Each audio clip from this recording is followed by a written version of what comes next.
Bismillah ar-Rahman ar-Rahim. Assalamu alaikum wa rahmatullahi wa barakatuh. According to a hadith narrated in Tirmidhi, the Prophet ﷺ said, the merchants will be raised on the day of resurrection as evildoers, apart from those who fear Allah and are honest.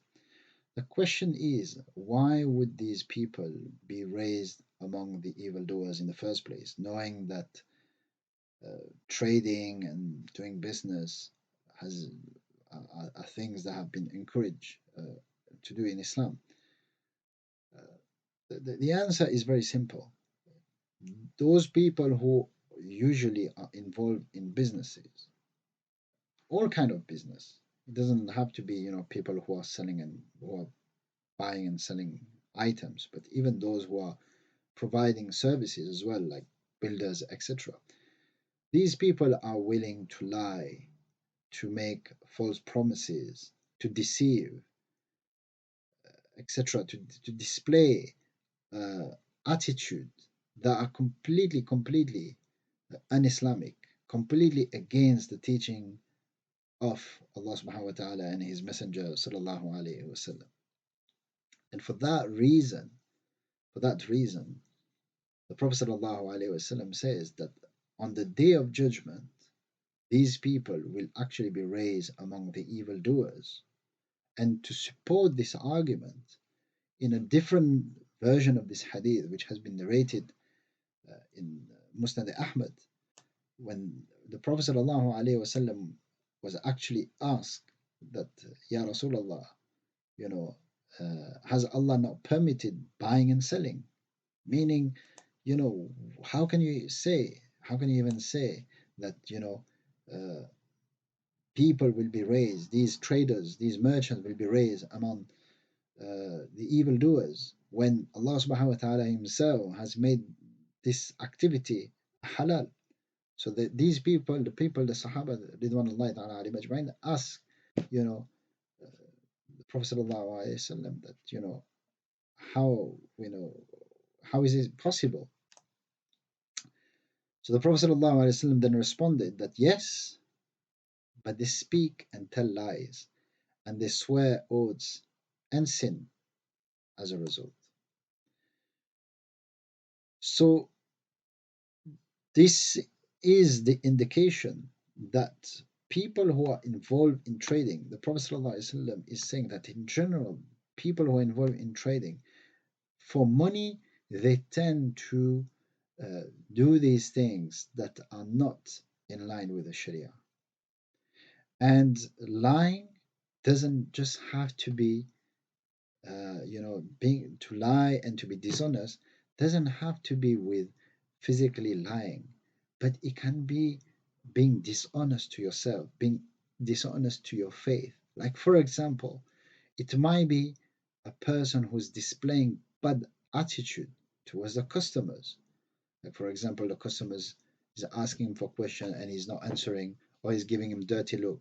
Or it might be female customers entering a shop and the man who is working there is looking at them with the wrong intention. So lying doesn't have to be the actual action of telling a lie. Being dishonest doesn't have to be the action of being dishonest and, you know, stealing from people or lying to people.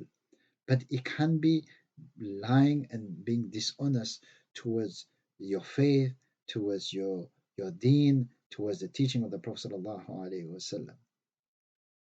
And this is very, very, very important for us to understand, especially those who are involved in trading, who are involved in the financial industry, who are trading stock and shares, who are trading crypto.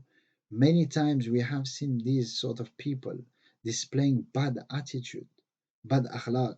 And one more characteristic of people who are involved in trading is that sometimes they are willing to make things that are haram halal. They are willing to do that. They will find every excuses to sell something which is haram, and they will find every excuse to say that no, this is actually halal. Similarly, there are many people who are involved in businesses who are not willing to pay the zakat correctly. Maybe they will not be paying zakat at all, or maybe they will say to themselves, okay, we need to pay zakat. But when they pay the zakat, it's as if that they're doing a favor to the poor people. It's as if they're doing a favor to Allah subhanahu wa ta'ala. You're not doing a favor when you pay your zakat. You're not doing anyone a favor. It's your duty to pay the zakat. Yet there are people that when they pay, they make it look like as if that they're doing a favor and they feel proud about it. And at the same time, they're not willing to pay the correct amount. They will try to find solution to actually reduce, their zakat liability. Or they might be questioning the fact that why do they actually need to pay a certain amount of wealth toward the zakat. That they might feel that it is unjust in the first place. So these are characteristics, uh, uh, you know, which are found in people who are involved in trading and who run businesses. And for that reason, the Prophet ﷺ said that these people, these merchants, they are going to be raised among the evildoers. And it is very, very hard, actually, when we look at it, to be uh, to be the opposite of that, because the hadith says those who the merchants will be raised among the evildoers, but not the one who was honest, not the one who feared Allah subhanahu wa ta'ala. And this is the hardest part. This is not something easy. This is not something easy to do. To actually be honest in your work, to actually be honest towards people, to actually respect people, to display good attitude, especially when you're working, you have a long day, but at all times smiling and, you know, showing the customer service. One of the worst thing I have found in terms of customer service is that it's always displayed by Muslim. From my experience, the worst customer service I have ever witnessed, I have ever experienced, are from Muslim, um, from within the Muslim community, Muslim merchants, Muslim businessmen, etc.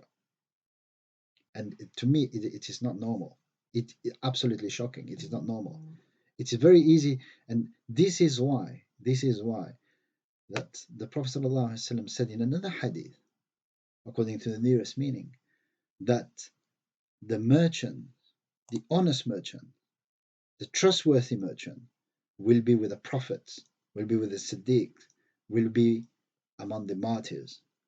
Such is the level, such is the high level of those merchants who are actually doing good, who actually display honesty. Their level is such. Why? Because it is not easy. It is not easy. And therefore, if a person, if a trader, no matter what he's selling, no matter what kind of business he is involved in, as long as it's halal, but as long as he's honest and he's following the teaching of the Prophet ﷺ, and he's displaying good character, if he is to do that, then definitely the Prophet ﷺ is confirming that if he can manage to do that, then he will have to be raised. He will have to be among the prophets, among the martyrs, the shuhada, and the siddiq. Such is the high level,